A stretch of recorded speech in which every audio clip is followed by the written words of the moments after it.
মুসলমানদের কণ্ঠ বিড়ালের মতো হওয়া চাই না।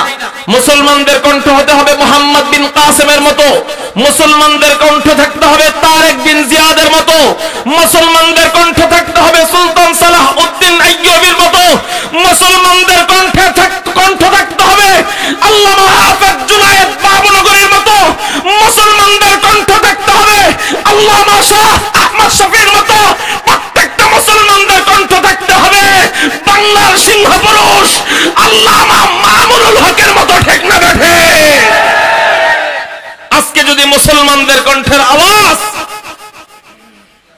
সিংহের মতো হয়, ফরিদপুরে আমার ভাইদেরকে শহীদ করা হয়, এই সাহস ওরা পেত না। ঠিক না ঠিক? এই জন্য একটা আকাশ পাতাল প্রকম্পিত করে চিৎকার দিয়ে বলি আল্লাহু আকবার, আর জোরে আল্লাহু আকবার। মুহতারাম হাজিরিন, আমি আপনাদের সামনে একটি আয়াতে কারিমা তেলাওয়াত করেছি। ইনশাআল্লাহ চেষ্টা করব এই আয়াতের ভিতরে আলোচনা করার। আল্লাহ পাক রব্বুল আলামিন পবিত্র কুরআনুল কারীমের ভিতরে নবীজিকে উদ্দেশ্য করে বলেন এবং খতমে নবুয়তের ব্যাপারে এই আয়াত আল্লাহ নাযিল করেন। আল্লাহ পাক রব্বুল আলামিন বলেন, আউযু বিল্লাহি মিনাশ শাইতানির রাজীম, বিসমিল্লাহির রহমানির রহিম। মা কানা মুহাম্মাদুন আবা আহাদিম মির রিজালিকুম ওয়ালাকিন রাসূলুল্লাহ ওয়া খাতামান নাবিয়্যিন।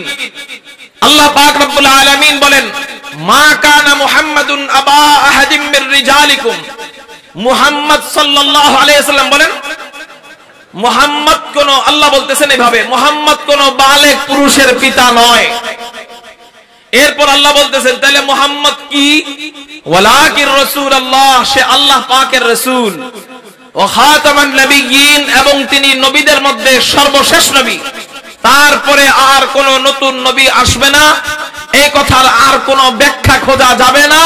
আমার নবী সর্বশেষ নবী। যারা আমার নবীকে সর্বশেষ নবী হিসাবে মানবে না এবং এই কথা বিশ্বাস করবে না নবীর পরে আর কোন নতুন নবী আসবে না, তারা ডাইরেক্ট কাফের হয়ে যাবে। তারা কি হয়ে যাবে বলেন? কাফের। খতমে নবুয়তকে অস্বীকার করেছে এমন বহু দাজ্জাল বাংলাদেশে, আপনার পৃথিবীর মানচিত্রে অনেক খুঁজলে পাওয়া যাবে। সারা বিশ্বে খতমে নবুয়তকে অস্বীকার করেছে অনেক দাজ্জাল আছে। এর মধ্যে একজন দাজ্জালের নাম, তার নাম হলো মির্জা গোলাম আহমদ কুলাঙ্গার কাদিয়ানী। নাম কি জোরে বলেন? নামটা শিখায় দিই আজকে থেকে, আপনারা তার নামটা বলেন, আমার সাথে বলেন, মির্জা গোলাম আহমদ কুলাঙ্গার। আবার বলেন, কুলাঙ্গার কাদিয়ানী। হ্যাঁ, এটা হলো ওর নাম। মুহতারাম হাজিরিন, চোর রে চোর বললে গুনাহ হয় না, দাজ্জাল রে দাজ্জাল বললে গুনাহ হয় না, কুলাঙ্গারকে কুলাঙ্গার না কুলাঙ্গারকে কুলাঙ্গার বললে গুনাহ হয় না। ঠিক না ঠিক? এই মির্জা গোলাম আহমদ কাদিয়ানী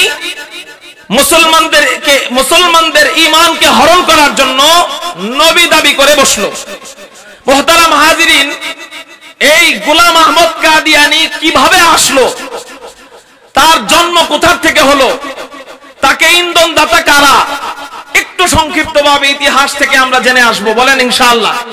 আমাদের জানার দরকার আছে কি নাই যে গোলাম আহমদ কাদিয়ানীকে তৈরি করলো কারা এবং তাদের এজেন্ডা বাংলাদেশে বাস্তবায়ন করার জন্য এখনো বিদেশ থেকে টাকা পাঠাচ্ছে কারা, এটা আমাদের সকলের জন্য জানার জরুরত আছে না নাই? এই ইতিহাস জানতে গেলে আমাদের একটু পিছনের দিকে যেতে হবে। আমাদের বাংলাদেশ, ভারত, পাকিস্তান আগে এক রাষ্ট্র ছিল, এখন আলাদা আলাদা রাষ্ট্র। কাঁটাতারের বেড়া, আগে কোনো কাঁটাতারের বেড়া ছিল না, এক রাষ্ট্র ছিল, এটাকে বলা হয়তো ভারতবর্ষ। এই ভারতবর্ষ সর্বপ্রথম মুসলমানরা শাসন করত। ব্রিটিশদের নজর পড়লো, ব্রিটিশরা এই ভারতের দিকে নজর করলো। কেন? ওদের টার্গেট হলো মুসলমানদের হাত থেকে ওরা ক্ষমতা নিয়ে যাবে। আশ্চর্যের ব্যাপার হলো সৌদি আরবে সবচেয়ে বেশি মুসলমানদের ক্ষমতা ওই জায়গায় বেশি, কিন্তু সৌদি আরবকে টার্গেট করলো না, ভারতে টার্গেট করলো কেন? বলে সৌদি আরবকে যদি টার্গেট করে, ওরা তো অনেক চালাকের অধিকারী, মাথার মধ্যে বুদ্ধি বড়া, বুদ্ধিজীবী ওরা, এই জন্য বুদ্ধি সব জিহ্বায় এসে গেছে, আর মাথার বুদ্ধি চুলের সাথে সব পড়ে গেছে। এখন এগোর মাথা এটা না পিতলের বদনা, অন্ধকারে রাখলে বুঝবেন না। কথা বুঝেন নাই? বুদ্ধি বেশি তো চিন্তা করলো সৌদি আরবকে যদি আমরা অ্যাটাক করি তাহলে আমরা শুরুতেই হেরে যাব, কারণ সৌদি আরবকে অ্যাটাক করলে সারা বিশ্বের মুসলমানরা আমাদের সাথে যুদ্ধ করবে। এই জন্য প্রথমেই সৌদিকে ধরা যাবে। দ্বিতীয়, মুসলমানদের মাঝে সবচেয়ে বেশি ইসলামের ক্ষেত্রে ভূমিকা পালন করে যে রাষ্ট্র, সেই রাষ্ট্র ছিল ভারতবর্ষ। এই ভারতবর্ষকে টার্গেট করলো ওরা, সৌদি আরবকে না পাইরা ভারতবর্ষে ওরা ঢুকা শুরু করলো ব্যবসার নাম দিয়া। কিন্তু ওদের টার্গেট দুইটা, চিৎকার দিয়ে বলেন টার্গেট কয়টা? এক নাম্বার টার্গেট হলো মুসলমানদের হাত থেকে ক্ষমতা ছিনিয়ে নিবে। দুই নাম্বার টার্গেট হলো মুসলমানদের মাঝে দ্বন্দ্ব তৈরি করে দিবে, ফাটল তৈরি করে দিবে, মতানৈক্য তৈরি করে দিবে, ভাই ভাই মারামারি তৈরি করে দিবে। বলেন প্রথম টার্গেটটা কি? মুসলমানদের, আমার সাথে এটা বলেন, এটা বলতে হবে, মুসলমানদের হাত থেকে ক্ষমতা নিয়ে যাবে। দ্বিতীয় টার্গেট হলো মুসলমান ভাই ভাইয়ের মাঝে কি লাগাই দিবে? দ্বন্দ্ব লাগাই দিবে। ওরা ভারতবর্ষে ওদের কাজ শুরু করলো।